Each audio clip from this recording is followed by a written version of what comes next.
Overnight, Hurricane Erin continuing to batter the East Coast, churning up waves 20 feet high.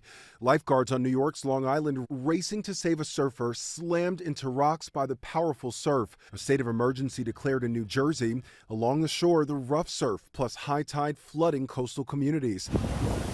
In Ocean City, Maryland, cops helping push this car stalled in high water. The storm predicted to weaken throughout the day as it makes its way out to sea, but the threat for dangerous rip currents remains from the Carolinas to New England. Many beaches on the Atlantic coast remain closed today, including in Ocean City, where officials are warning people to stay out of the water. Typically what happens is the ocean will clean up a little bit. It won't look as scary, but you can still have, because of the storm surge and all the big waves, you can still have very, very dangerous rip currents.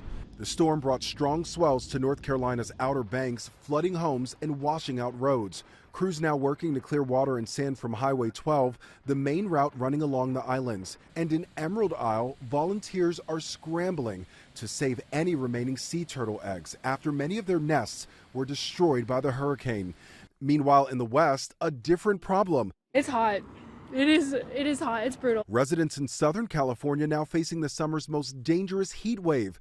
The high temperatures, along with extreme drought and windy conditions, fueling wildfires throughout the state. In Napa County, the Picket Fire already burning more than 2,000 acres and is 0% contained. Evacuation orders now in effect, including for several wineries. And that heat is expected to last throughout the weekend, from Portland to Phoenix, where temperatures could reach 111 today.